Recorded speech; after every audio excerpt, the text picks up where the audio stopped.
तक 112 से बढ़कर 626 हो गया। ये चुनावों के दौरान वहां की बात बता रहा हूं। नेक्स्ट चेंज करें।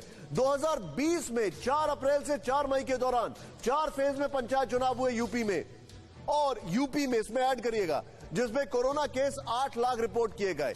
ये यूपी के पंचायत चुनाव की बात कर रहा हूं, ऐड करिए। टीचर्स यूनियन ने एक रिपोर्ट रिलीज करके कहा कि बताया कि इलेक्शन ड्यूटी में 700 टीचर्स की मौत हुई कोरोना से। मैं चाहूंगा ये ग्राफिक्स और ये जो अभी हमारे पास आंकड़े चल रहे हैं, अभी इन दोनों के साथ सीधे चले। डॉक्टर अंशुमान इस वक्त हमारे साथ है। डॉक्टर अंशुमान सर, कोरोना को जब सवाल पूछा गया कि तीसरी फेज फरवरी में आने वाली है, क्या कहना है आपका, तो उन्होंने कहा बहुत डायनामिक है, कुछ कह नहीं सकते। मैं ये जानना चाहता हूं कि चुनाव में इतनी एहतियात बरतने के बाद भी क्या आपको ऐसा नहीं लगता है कि हमारे सामने अभी भी सिचुएशन बहुत टेंस है? मैं चाहूंगा यहां पर इलेक्शन डेट्स के ग्राफिक्स प्ले करें। Sir please go ahead sir. बिल्कुल, मैं सुन रहा था। वेल डेकोरेटेड 5 स्टार मेन्यू की तरह लग रहा था। पब्लिक को सुनने में बड़ा अच्छा लग रहा होगा कि rice and lentil soup with smashed potato with cumin powder. जब परोसा जाएगा तो क्या मिलेगा? खिचड़ी और आलू का भरता। तो ये तो हो गया, लेकिन इसमें सिर्फ 15 तक प्रतिबंधित करने के अलावा फिजिकल रैली पर कौन सी ऐसी बात है जो अभी तक हम पालन नहीं कर रहे हैं या हमारे गाइडलाइंस में नहीं है? एक भी बात नहीं है। आपने देखा होगा साउथ अफ्रीका में 52 डेज में ओमिक्रॉन कोविड डाउन हो गया, यूके में 48 डेज में डाउन हो गया। हमारे पास ऑलरेडी हम 22-23 डेज में हैं। क्या ऐसी पॉसिबिलिटी थी कि अगर हम जान बचाना चाहते तो थोड़ा शिफ्ट कर सकते थे? ये इस पे अगर सोचा जाता तो बेहतर होता। जहां तक बात कुछ नेता कह रहे हैं कि टीवी स्पेस मिलना चाहिए। एक नागरिक होने के नाते मैं जानता हूं टीवी पे देख के कोई वोटिंग नहीं करता है। ये अगर है उनको कंफ्यूजन तो निकाल दें अपने मन से। इसलिए ह्यूमन डीएनए जहां मिलेगा पब्लिक और जहां मेरा सबसे बड़ा कंसर्न ये है डॉक्टर अंशुमान, मैं चाहूंगा खाली ग्राफिक्स लें यहां पर राहुल। सबसे बड़ा कंसर्न मेरा ये है डॉक्टर साहब कि ये सब कुछ तब हो रहा है जब पुराने एक्सपर्ट्स ने थर्ड वेव का प्रेडिक्शन किया है उसी टाइम पर, और एंड लेट्स नॉट फॉरगेट इनके पिछले प्रेडिक्शंस भी सही थे। बिल्कुल, और उसी तरह ब्लास्ट होते हैं। उसके बाद अकाउंटेबिलिटी किसी की फिक्स नहीं होती है कि इतने केसेज हो गए, इतनी मौतें हुई, बेड नहीं मिले, ऑक्सीजन नहीं मिले, अकाउंटेबिलिटी किसी की नहीं होगी। तो मुझे समझ नहीं आता है कि इस पे कोई तो चेक एंड बैलेंस होना चाहिए। कोरोना को सिंपल ह्यूमन डीएनए चाहिए, कुछ एक्स्ट्रा नहीं चाहिए। अगर इस पे एहतियात नहीं बरते तो फिर से वही नतीजा होगा जो सेकेंड वेव में हुआ था। आप जो बता रहे हैं, और मैं यहां पर मेरे पास एक ग्राफिक्स है, मैं चाहूंगा वो ग्राफिक्स यहां पर तुरंत तैयार करें कि किस किस स्टेट में कितनी वैक्सीनेशन हुआ है।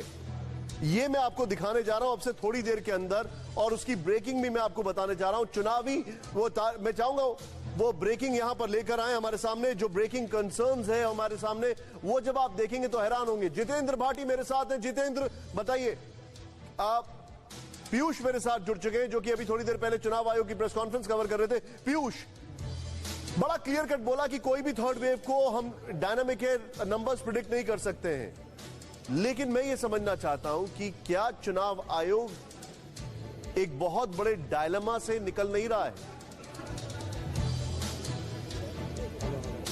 जी बिल्कुल, बात यह है कि पिछली बार जब चुनाव हो गए थे बंगाल के, उसके बाद मूवमेंट किया जाएगा यहां पर आते आते।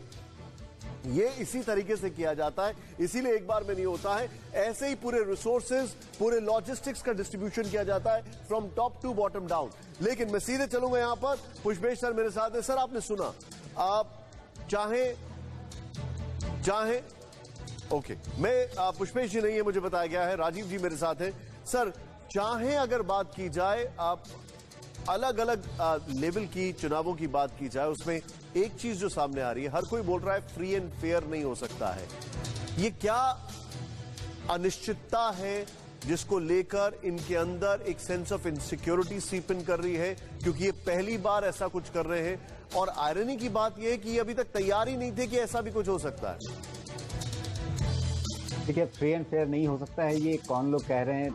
जब चुनाव आयोग ने सारे राजनीतिक दलों से बुला करके पूछा कि हाँ चुनाव होना चाहिए या नहीं होना चाहिए, तो सबने कहा कि होना चाहिए।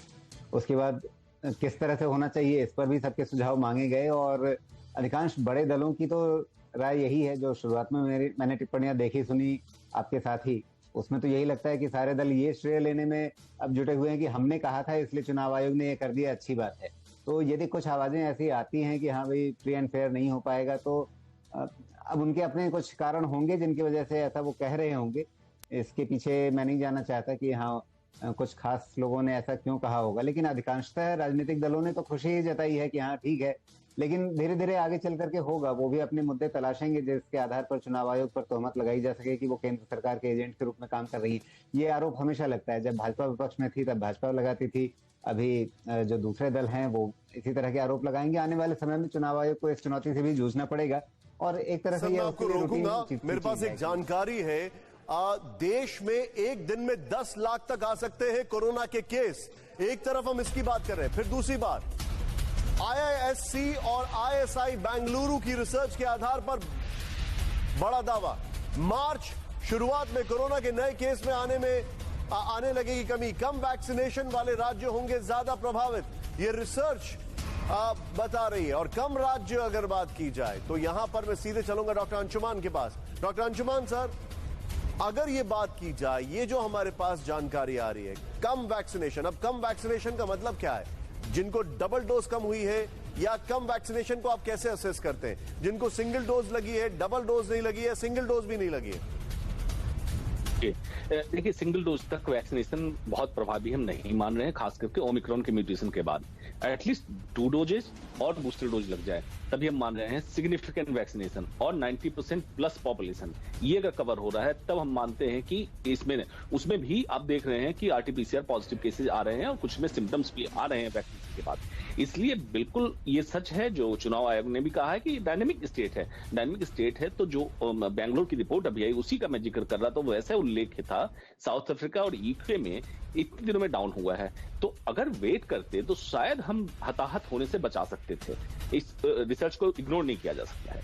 आप जो बता रहे हैं सर, मेरे अभी सहयोगी मेरे साथ जुड़ने वाले हैं। इस बीच मेरे पास बड़ी खबर आ रही है, कुमार विक्रांत मेरे सहयोगी ने खबर ब्रेक की, अब से थोड़ी देर में आपके सामने ये ब्रेकिंग लेकर आ रहे हैं इस वक्त की बड़ी खबर। लेकिन उससे पहले लखनऊ में चुनावी बैनर पोस्टर हटाने की कार्रवाई शुरू हो चुकी है। आचार संहिता लागू होते ही हटाए जा रहे हैं बैनर पोस्टर। नगर निगम ने हजरतगंज चौराहे पर बीजेपी के पोस्टर हटाए।